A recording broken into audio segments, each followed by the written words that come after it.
Hi everyone, thanks for joining this new Oracle Analytics Summit. Today we are going to see one of our top Oracle Analytics leader. It's Gary Crisci from General Electric. Gary is going to speak about blockchain, autonomous data warehouse, and how he's using Oracle Analytics Cloud to report in real time on top of that. Thanks for coming and thanks for watching.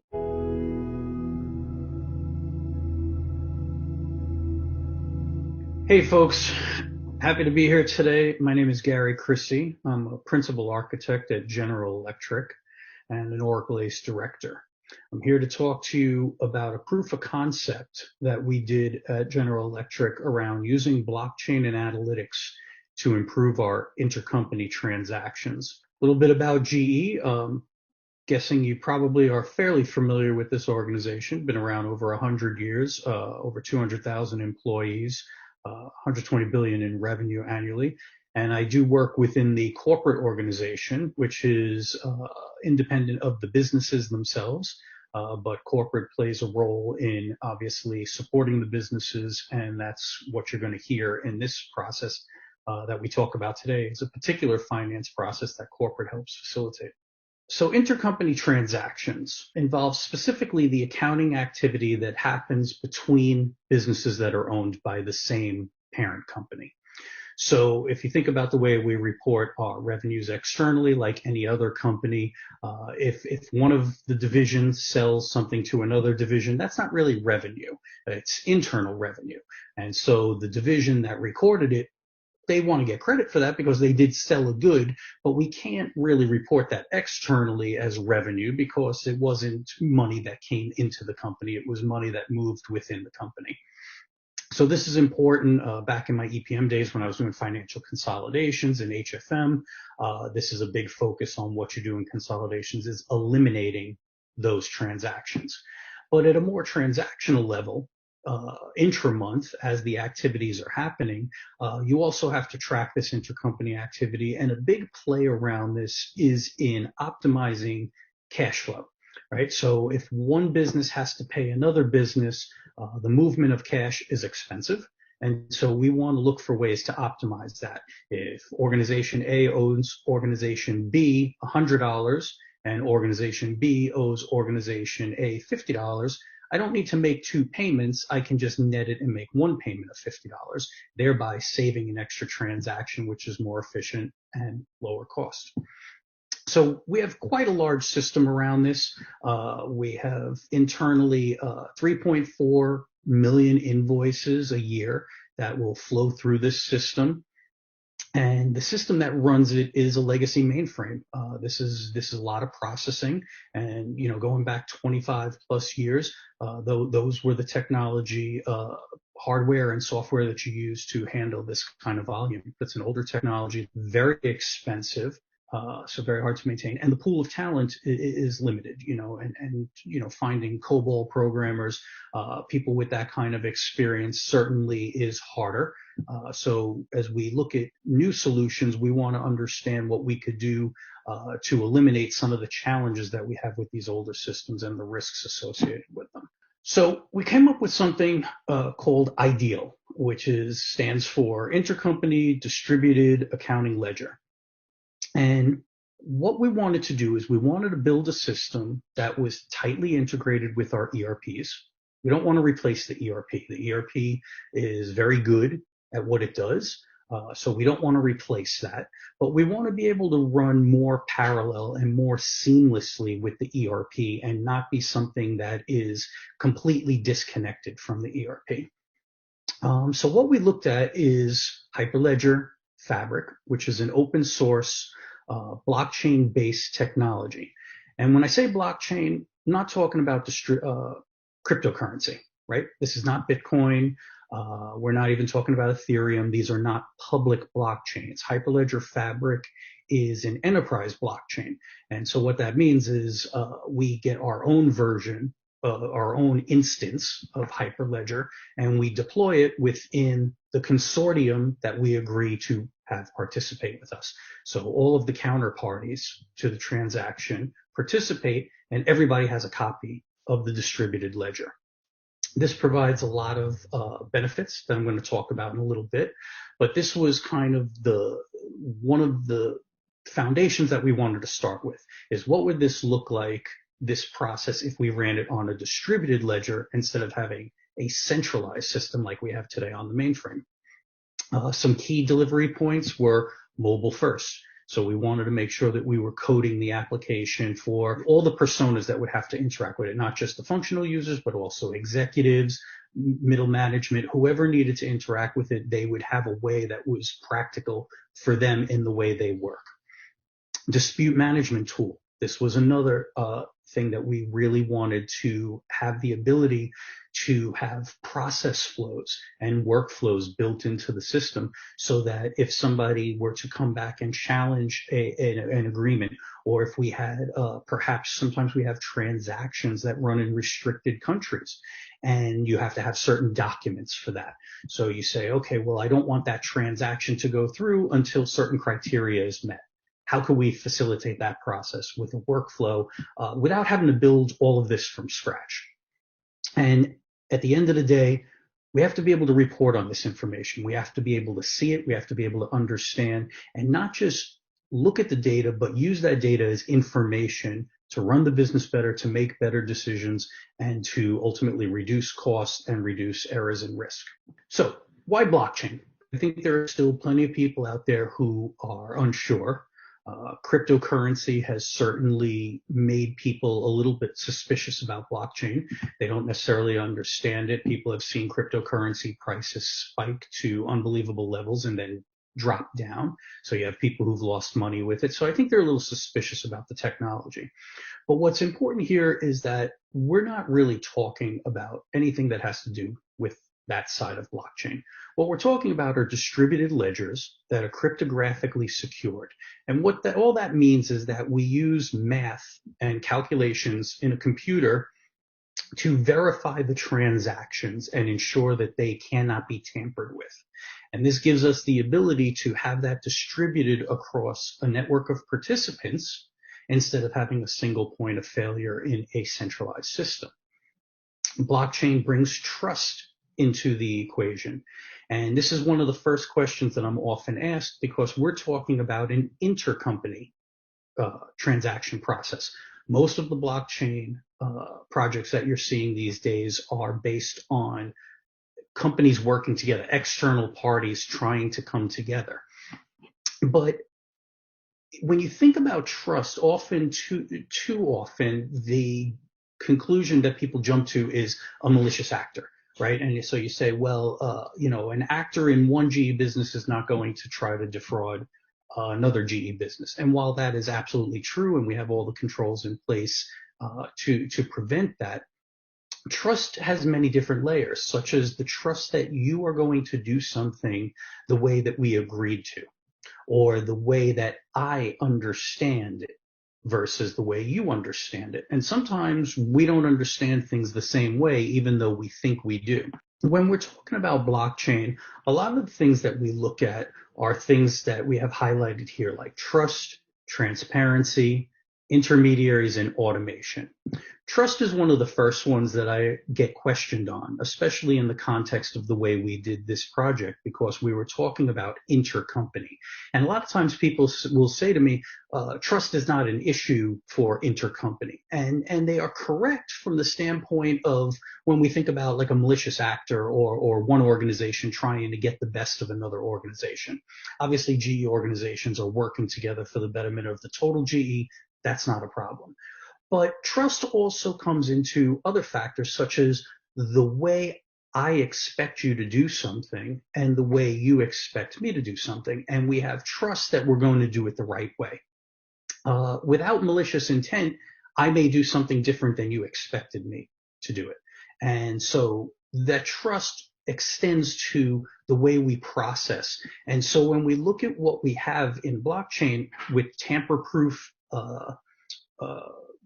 transactions around the way we can do the provenance to understand who were the actors that were involved in that transaction. We implement smart contracts, which are a digital agreement between both parties as to how the transaction takes place and what has to happen for it to be successful. Single source of truth and self-regulating. Even from an auditing history, blockchain is fantastic because not only do I have participants on the chain who are participating in transactions, but I could add additional participants on in a view-only capacity. So I can have an external auditor who is tied into this network and able to see the transactions. When we remove the centralization, no intermediary, right? Today, if you think about the way the intercompany transactions work, the corporate entity, the parent entity, is in the middle of it. Why does it have to be that way? So that decentralization simplifies activity. And automation, it really gives us the ability to eliminate a lot of errors and what we look for when we talk about right at inception, getting it correct up front. So specifically within blockchain, I've talked about Hyperledger. And Hyperledger is an open source permissioned blockchain. It's provided by the Linux Foundation. And what Oracle has done is they have said through their cloud, and they also have an on-premise enterprise edition as well, they've said, we will take the difficulty of deploying a Hyperledger network, which is something that I've done, and it is complicated to just download the open source software and start deploying all the different containers and setting up the APIs and building out the security and the certificates. Oracle takes all of that off the table and provides this as a platform as a service. You log into a slick user interface on the Oracle Cloud, and you start clicking and dragging and dropping to create your network.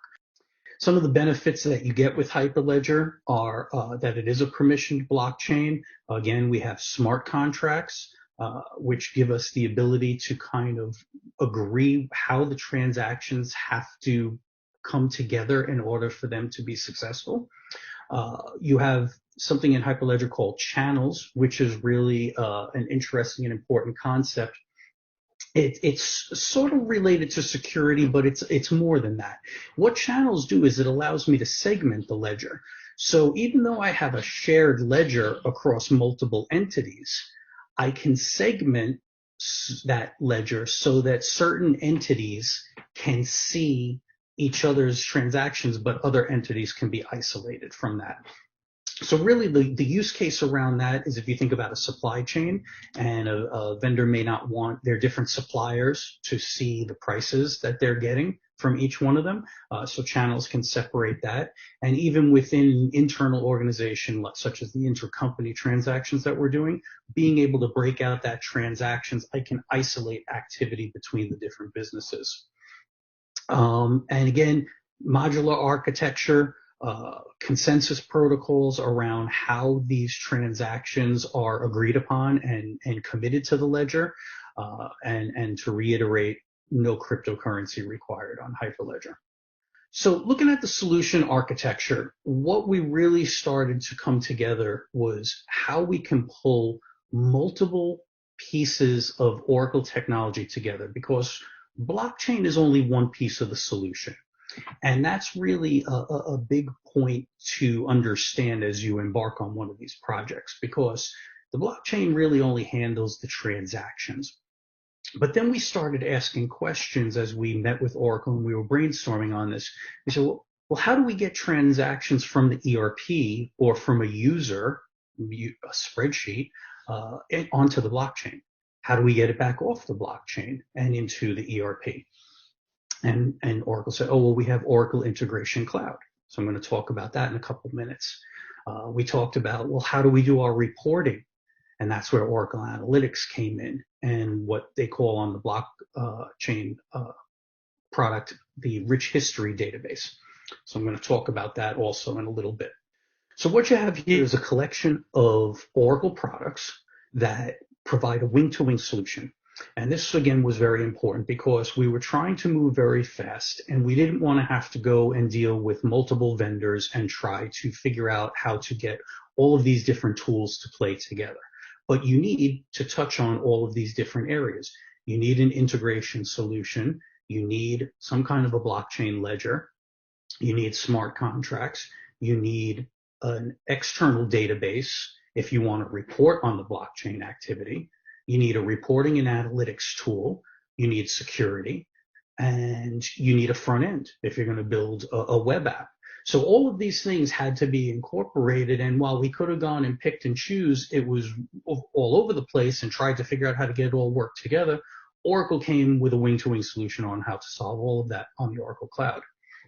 And that was really a big enabler for getting this to go very quickly and work smoothly and have one organization to deal with as we figured our way through this. And what we have here is we have the technical architecture as well as then what the benefits that it provides. So you can see up at the top, we have the ERP layer. And here we were mostly working with Oracle EBS, Enterprise Business Suite, but we also did some testing against Fusion Cloud and SAP. So the ERP layer then funnels all of the activity through the integration layer. And the integration layer is more than just a transit of, moving data from one place to another, but we also introduced data validation in there. So we have external systems to this solution, such as our master data system in DRM, Data Relationship Management, which is another Oracle EPM product.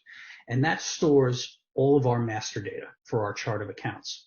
So some of the things that we wanted to try and look at were, if a transaction is coming from the system, from the ERP into the intercompany system, well, what are some of the checks that we can do, or what enrichment is necessary to help process that transaction faster and more accurately?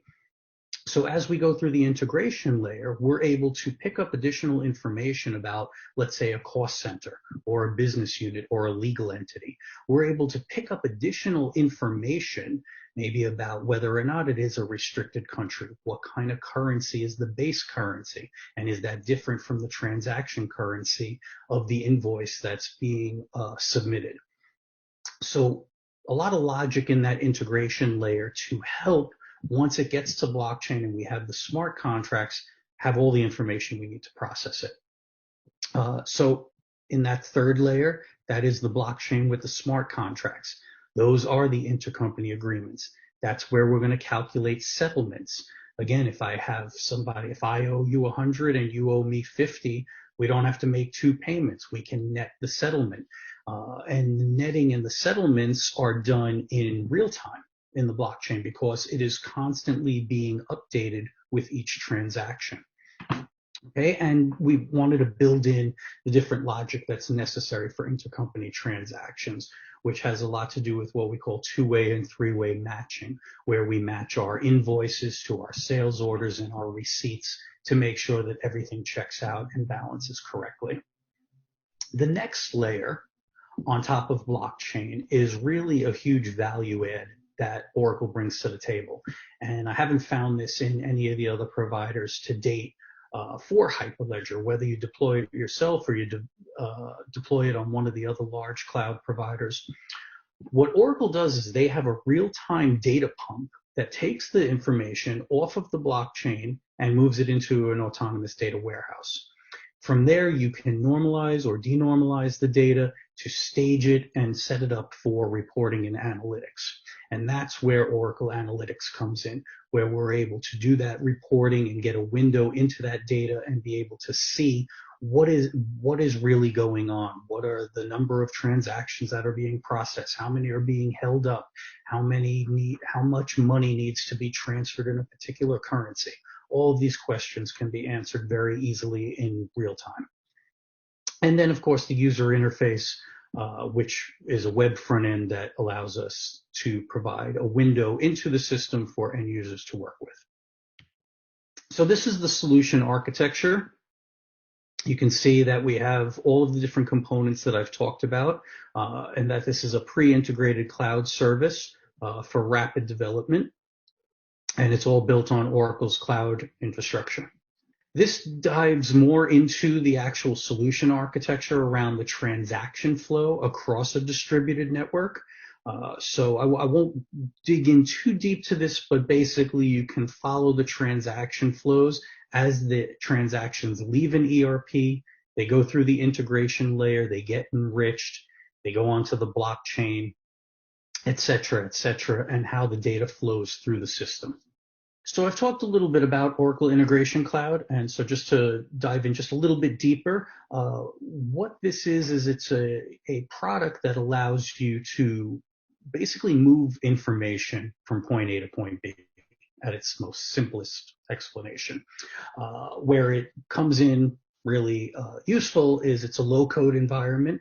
You have pre-built adapters. So we have adapters that plug directly into the ERP, into EBS and SAP. So we don't have to do all the coding around that. And then I'm able to figure out the fields that I want to get and how I want to pass them off. Maybe I want to do some transformation and I want to put them into a different format.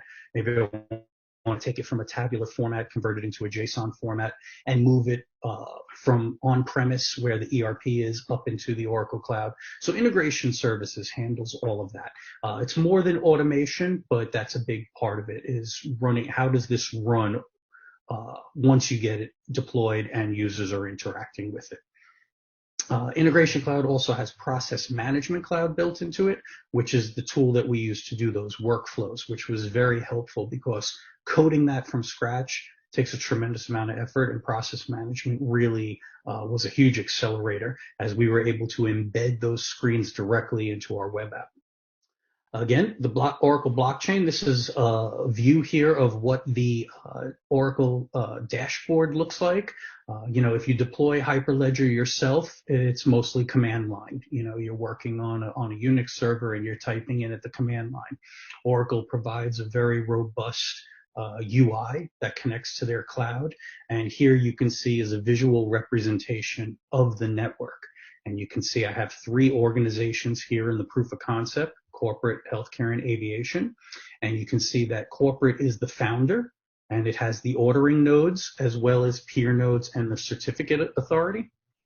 Whereas healthcare and aviation are participants in the network, and they have peer nodes that also interact and keep their copy of the distributed ledger, process their part of the smart contract, and commit that to their copy and make sure that it's in sync with the rest of the network. Enterprise blockchain, what makes it different than some of the other stuff we've talked about? No centralized control and access to sensitive data. So again, this is not a public blockchain. It's not that everybody gets to see everything. You have the immutability and non-repudiation, verifiability. And these are things that I like to call, transactional provenance.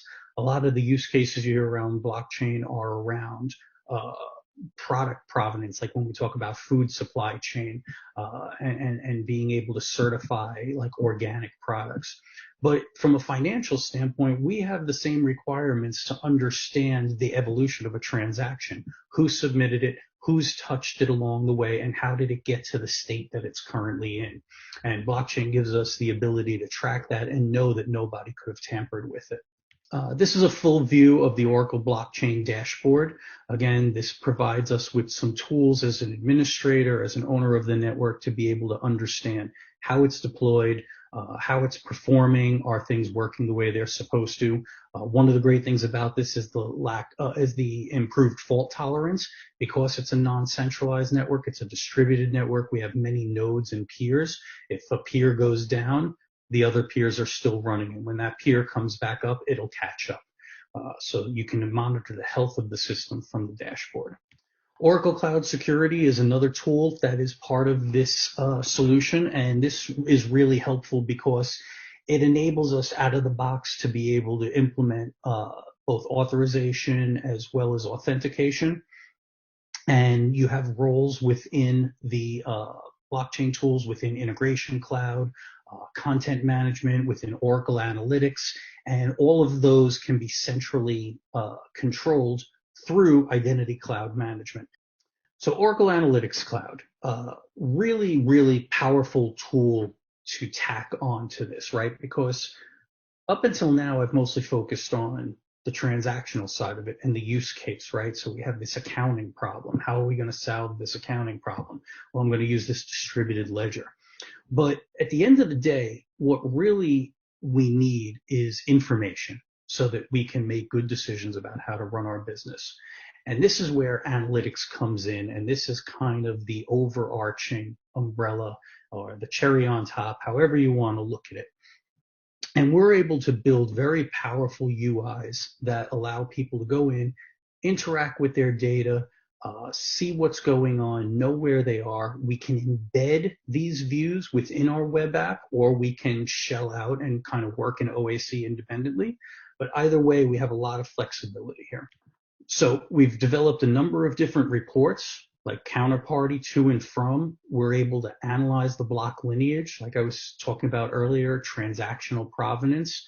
We don't see this in any of the other solutions that we've looked at, and the way we were able to kind of do this end-to-end process. I even did an interview with a Forrester analyst who was very impressed at the way we were able to wrap the entire wing-to-wing solution with analytics, and they were very complimentary about what they saw.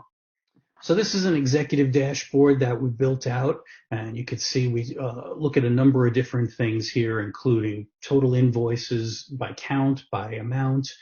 There's an executive summary. Really, one of the key things to understand here, and I always highlight this when talking about Oracle Analytics Cloud, we did not type that. The text that is there was driven by AI. So Oracle Analytics looked at our data and presented that text back to us to explain the data to us. Nobody typed that up. And if I change a filter on this screen, that text will change in relation to the filter that's been applied. So a lot of really great information, ability to even start to look at how could we forecast out based on the data that we have. Can we apply machine learning algorithms and start to forecast out what we think may start to happen based on the patterns of what's been happening already?